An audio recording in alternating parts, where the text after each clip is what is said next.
Hi students, welcome to watch my video classes. Today discuss about third semester abstract algebra నుండి మరికొన్ని definitions గురించి మనం చూద్దాం. Last వీడియోలో abstract algebra definition and algebraic structure and binary operation definition మనం చూసాం. ఈ వీడియో ద్వారా మనం algebraic structure గురించి ఒకసారి మళ్ళీ రికాల్ చేసుకుని next semi-group and group and monoid and abelian groups అనే వాటి యొక్క డెఫినేషన్స్ మనం చూద్దాం వీడియో క్లాస్ లో. సో సెమిస్టర్ 3 నుండి ఈ abstract algebra లో ద్వారా టాపిక్ నుండి మనం ఈరోజు చూసేటటువంటి డెఫినేషన్స్ ఏంటి అంటే first suppose algebraic structure definition already చూసాం. semi-group definition and second one monoid and third one group and fourth one abelian group. So ఈ వీడియో క్లాస్ ద్వారా మనం abstract algebra నుండి సెకండ్ వీడియో ఇది సెకండ్ వీడియో క్లాస్ ఇది second class ఇది. So ఈ video class ద్వారా మన semi group, monoid, group, abelian groups అనేటటువంటి డెఫినేషన్స్ మనం చూడబోతున్నాం. సో ఈ semi group what is the definition of semi group, definition of monoid, definition of group, definition of abelian group వాటి గురించి ఒకసారి అర్థం చేసినట్లయితే ఆల్రెడీ algebraic structure అంటే మనం ఏం చెప్పుకున్నాం, మనం a non empty set containing one and more binary operations is called algebraic structure. అంటే ఒక సెట్, ఒక నాన్ ఎంప్టీ సెట్ అనేటటువంటి దాన్ని బైనరీ ఆపరేషన్స్ కి అప్లై చేసే విధానం మనం z plus R n plus అలాగే n dot R z dot R real value వచ్చేసరికి r dot R r plus అనేటటువంటి స్ట్రక్చర్స్ మనం ఏమంటాము అంటే algebraic structure ద్వారా అంటున్నాం. ఈ algebraic structure ఉపయోగించి మనం ఈ సెమీ గ్రూప్ అనే వాటి గురించి మనం ఒకసారి అర్థం చేస్తే ఏ నాన్ ఎంప్టీ సెట్ కంటే విచ్ సాటిస్ఫైస్ ఒక నాన్ ఎంప్టీ ఒక శూన్య సమితి అనేటటువంటిది కొన్ని ప్రాపర్టీస్ ని సాటిస్ఫై చేయాలి. ఏంటా ప్రాపర్టీస్ అని అర్థం చేస్తే ఆల్రెడీ ప్రీవియస్ క్లాస్ లో కొన్ని డిఫరెంట్ మ్యాథమెటికల్ సంబంధించినటువంటి ప్రాపర్టీస్ మనం చూస్తాం. ఏంటది అంటే closure property, commutative property, associative property, existence of identity, existence of inverse and distributive property అనేటటువంటి డిఫరెంట్ టైప్స్ ఆఫ్ ప్రాపర్టీస్ మనం ప్రీవియస్ క్లాసెస్ లో నేర్చుకుని వస్తాం. ఈ గ్రూప్స్ కి సంబంధించి ఈ ప్రాపర్టీస్ అనేవి మనం వాటి ఎక్స్ప్లెనేషన్ ఇవ్వాలి అంటే దాని గురించి పూర్తిగా అర్థం అవ్వాలంటే ఈ ప్రాపర్టీస్ అనేవి మనం నేను ఉపయోగపడతాయి అన్నమాట. ఫర్ సపోజ్ ఇప్పుడు మనం వీటిలో మనం అబ్జర్వ్ చేసినట్లయితే సెమీ గ్రూప్ అనగా ఒక నాన్ ఎంప్టీ సెట్, ఒక శూన్య సమితి, a non empty set which satisfies closure and associative property under any operation star. అంటే ఈ స్టార్ అనగా మనకి ఏదో ఒక ఆపరేషన్, బైనరీ ఆపరేషన్ మనం చూపిస్తుంది. అది ప్లస్ అవ్వచ్చు, అది మైనస్ అవ్వచ్చు.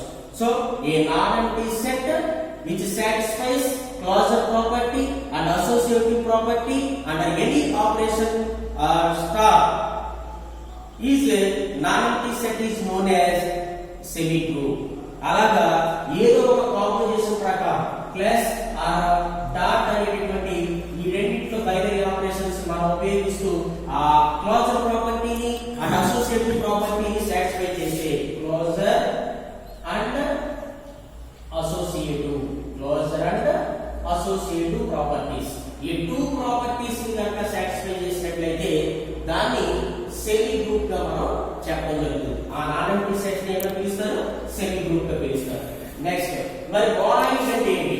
మోనాయిడ్ కనుక అదే non empty set, suppose any ఒక నాన్ ఎంప్టీ సెట్ ఏదో ఒక శూన్య సమితి, a non empty set which satisfies closure and associative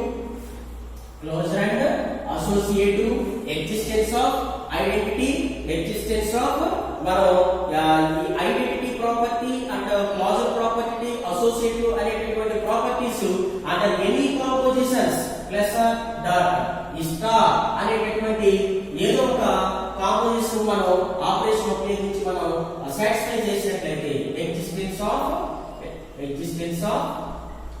identity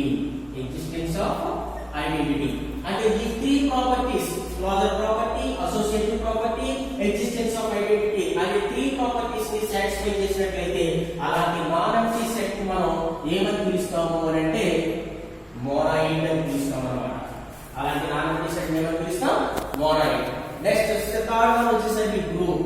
ఈ గ్రూప్ అనగా ఇక్కడికి వచ్చేసరికి దీన్ని ఏమని పిలుస్తాము అంటే a non empty set which satisfies closure property and associative property and existence of identity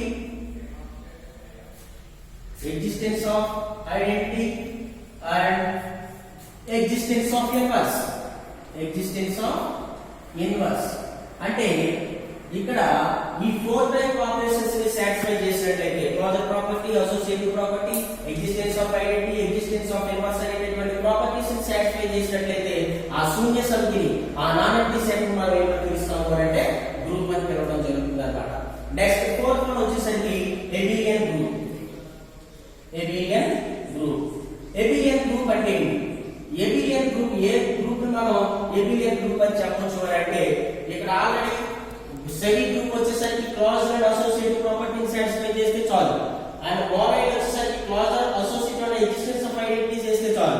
కానీ గ్రూప్ వచ్చేసరికి closure, associative, existence of identity and existence of inverse satisfy చేస్తుంది. ఇక్కడికి వచ్చేసరికి వీటన్నిటితో పాటు కాంపిటేటివ్ ప్రాపర్టీని కూడా సాటిస్ఫై చేయాలి. అంటే closure property and associative property and existence of identity and existence of inverse తో పాటు దేని సాటిస్ఫై చేయాలి? కాంపిటేటివ్ ప్రాపర్టీ కూడా సాటిస్ఫై చేయాలన్నమాట. కాంపిటేటివ్ ప్రాపర్టీ, ఈ కాంపిటేటివ్ ప్రాపర్టీని కూడా సాటిస్ఫై చేయడం ద్వారా దాన్ని ఏమని పిలుస్తామంటే ఎబిలియన్ గ్రూప్ అంటాం. అంటే దీనికి కాంపిటేటివ్ గ్రూప్ అని కూడా చెప్పడం జరుగుతుంది. ఎందుకంటే ఆ ఫోర్ మొత్తం closure and associative and existence of identity, existence of inverse అనేటువంటి ఫోర్ ప్రాపర్టీస్ తో పాటు అడిషనల్ గా కాంపిటేటివ్ ప్రాపర్టీని కూడా సాటిస్ఫై చేసినట్లయితే అలాంటి గ్రూప్ మనం ఏమని పిలుస్తామంటే ఎబిలియన్ గ్రూప్ అని చెప్పడం జరుగుతుంది. సో ఈ వీడియో క్లాస్ ద్వారా మనం ఈ ఫోర్ టైప్స్ డెఫినేషన్స్ గురించి మనం తెలుసుకోవడం జరిగింది. సో ఈ ఫోర్ టైప్స్ డెఫినేషన్స్ తెలుసుకోవడం ద్వారా మనకి ఏమవుతుందంటే కొన్ని సెట్స్ మనం ఈ ఆల్జీబ్రిక్ స్ట్రక్చర్స్ తో మనం సాటిస్ఫై చేసిందా లేదా అనే ప్రాపర్టీస్ ద్వారా ఉపయోగించి మనం ఎలా తెలుసుకోవచ్చు అనే దానికి ఈ semi group, monoid group, ఎబిలియన్ group అనేది మనం ఫస్ట్ ఆఫ్ ఆల్ తెలుసుకుని ఆ తర్వాత ప్రాపర్టీస్ ని ఎలా అప్లై చేస్తాం, అది ఎంతవరకు సాటిస్ఫై చేస్తుంది అని తెలుస్తుంది అనమాట. సో ఈ క్లాస్ ద్వారా తెలుసుకున్నాము. నెక్స్ట్ మిగతా విషయాలు నెక్స్ట్ వీడియో క్లాస్ ద్వారా చూద్దాం. Thank you.